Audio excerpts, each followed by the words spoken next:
जिस तरीके से किसान आंदोलन की बात की जाए, 62 दिन से ज़्यादा का समय हो गया और देखा जाए तो सर्दी भी है, बरसात भी हुई है, लेकिन फिर भी किसान यहाँ पे जो है गाजीपुर बॉर्डर पे टिका हुआ है।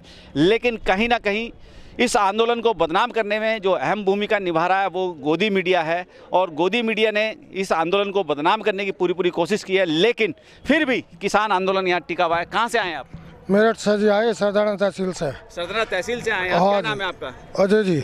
अजय। हाँ जी। अजय कुमार जी, अगर रात की बात की जाए, रात इतना भयानक मंजर था यहाँ पे, जिस जगह आप यहाँ खड़े हैं यहाँ जी। पे हजारों सेना कर्मी थे, नीचे भी थे जी। पूरे इसको एरिया को घेरा हुआ था, हजारों की संख्या में यहाँ सैनिक थे, लेकिन फिर भी जो है किसानों को भयभीत किया गया। क्या कहेंगे इस सरकार को लेके?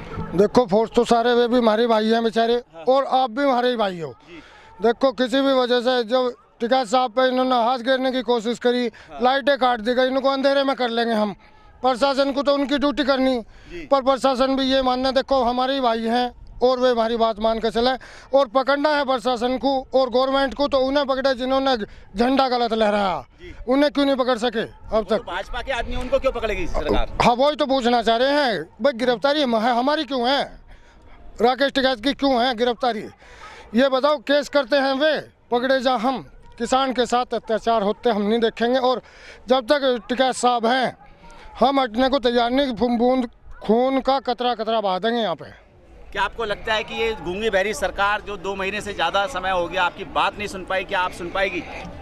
इन्हें सुनना होगा, कुदरत की आवाज़ है या भगवान की आवाज़ है, इसे सुनना होगा, क्योंकि आत्माओं की आवाज़ हमेशा भगवान ही सुनता है। आप खुद एक युवा हैं, कहाँ से आए हैं? क्या नाम है आपका? मेरा नाम उधम सिंह है, रावती गांव से। रावती से आए हैं? हाँ जी, जिला मेरठ जी। हाँ जी। जिस तरीके से देखा जाए यहाँ पे रात जो है बड़ा भयानक मंजर था, चौधरी राकेश टिकैत जी के साथ में जो है ऐसी अमान्य घटना इस पर प्रशासन ने की। क्या लगता है आपको कि ये सरकार जो है दमनकारी है या नहीं? सरकार तो काट फेंकेंगे, 2022 में चुनाव है यूपी में जी। सरकार तो उखड़ जाएगी अपने आप ही।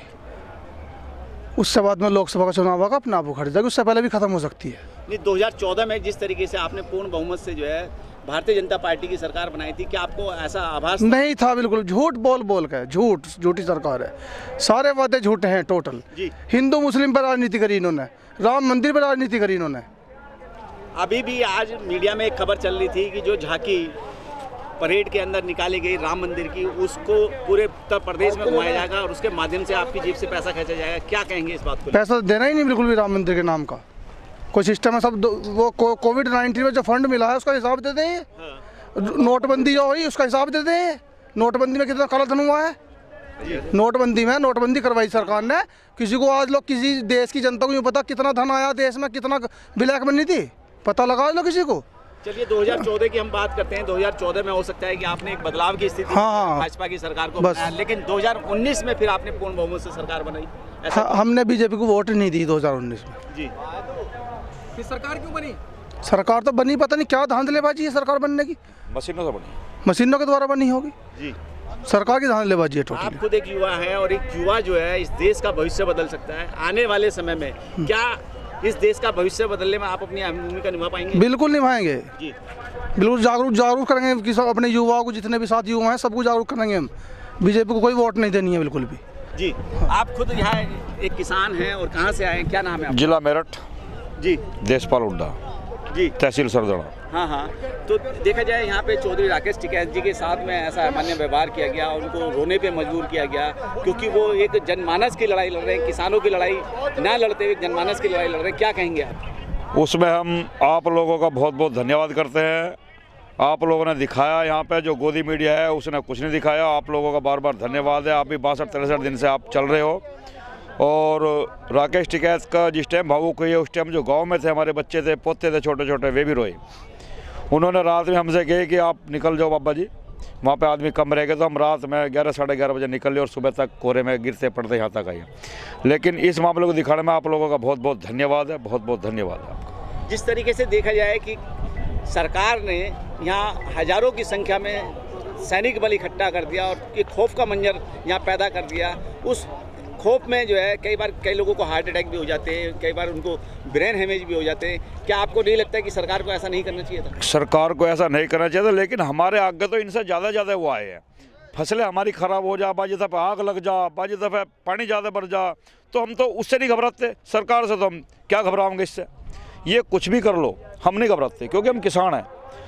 हम ठंड में भी चलते हैं, बरसात में भी चलते हैं। ये लोग तो अंदर सोते हैं, पूरी जनता अंदर सोती है। किसान ठंड में पानी लगाता है, बरसात में पानी लगाता है, और ऐसी चीज़ों से किसान नहीं डरता है। ये चाहे कुछ भी कर ले, किसान तो इस चीज़ से डरता ही नहीं बिल्कुल भी। और जैसे चौधरी साहब का संदेश रात में देखा सबने, टोटल गांव, टोटल एरिए, टोटल ज़िले, टोटल हिंदुस्तान का किसान रात में आने के लिए यहाँ पे लाइन लग गई थी किसानों की।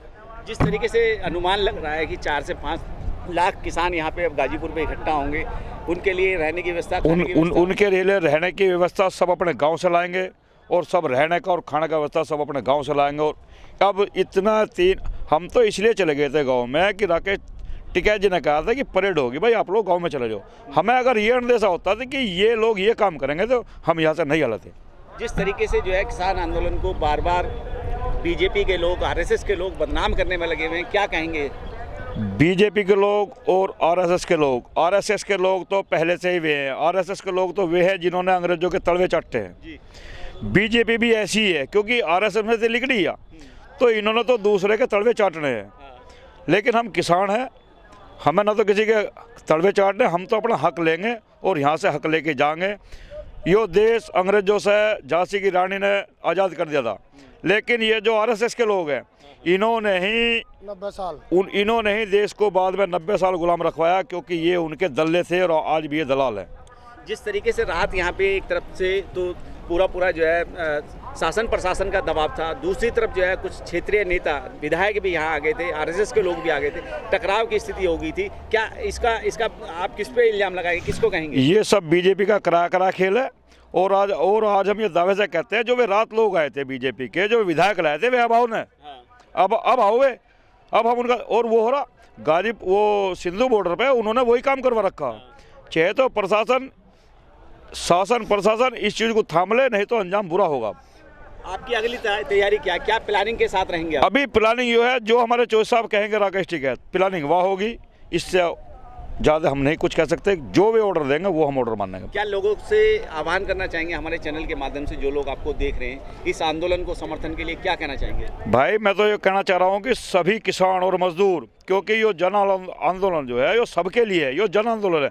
किसान नहीं रहे अब ये जन आंदोलन, भाई सबको करके खुआ रहे, पूरे देश का पेट पाल रहे, और आज हम ही भूखे मर रहे हैं, तो कल को आप लोगों का क्या हाल होगा। इसलिए मेरा तो सबसे निवेदन ये है कि भाई हर आदमी इस आंदोलन का समर्थन करे और जल्द से जल्द दिल्ली के लिए कूच करे।